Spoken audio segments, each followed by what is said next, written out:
ខ្ញុំស្លាញ់ក៏គ្មានម្នាក់ណាអាចយល់គ្មានអ្នកខ្វល់គ្មានអ្នកយល់ចិត្តគ្មានអ្នកយល់អារម្មណ៍រួមបែបនេះខ្ញុំទំលាប់ហើយឡើងសូម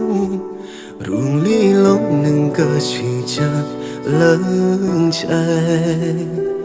នៅពេលនេះខ្ញុំនៅម្នាក់ឯងដដែលគ្មានអ្នកក្បែរគ្មានអ្នកលួងលោមគ្មានម្នាក់ណាបែកស្មើជីវិតខ្ញុំគិតទៅជួចចត់ឯកាជុំម្នាក់ណាក៏ដូចម្នាក់ណា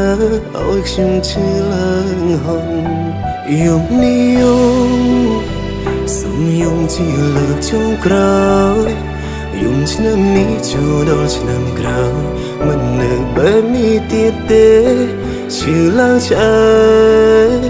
ជុំមនុស្សសំដែងក្រុមពេល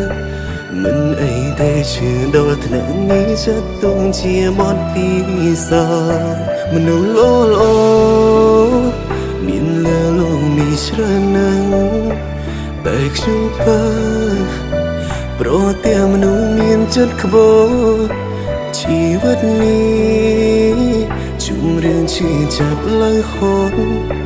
ស៊ូកុំសំបើជួបមនុស្សខ្មោចនៅម្នាក់ឯងលោជា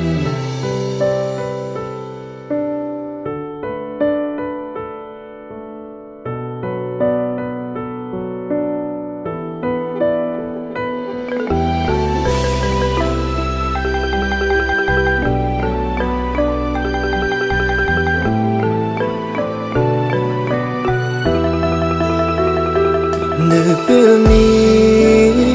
ខ្ញុំនៅម្នាក់ឯងដដែលគ្មានអ្នកក្បែរគ្មានអ្នកលួងលោមគ្មានម្នាក់ណាបែកស្មើជីវិតខ្ញុំគិតទៅជួចចត់ឯកាជុំម្នាក់ណាក៏ដូចម្នាក់ណាឲ្យខ្ញុំឈឺឡើងហន់យំនេះយំសុំយំជាលើកចុងក្រោយយំឆ្នាំនេះចូលដល់ឆ្នាំក្រោយមិននៅបែបនេះទៀតទេឈឺឡើងឆ្អែតជុំមនុស្សសំដែងក្រុមពេល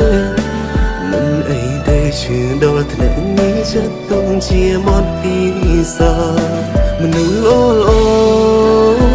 មានលើលោកនេះច្រើនណាស់តែខ្ញុំបើ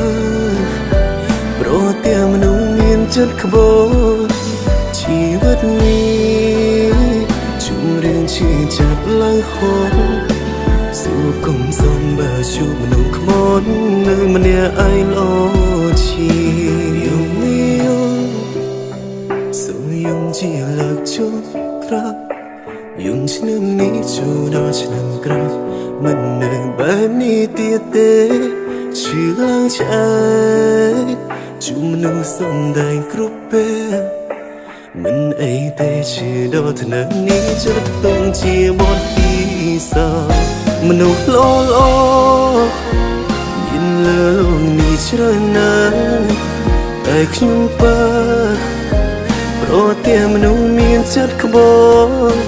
ជីវិតនេះជុំរឿងឈឺចាប់ឡើងហត់ស៊ូកុំសំបើជួបមនុស្សក្បួននៅម្នាក់ឯងលោជា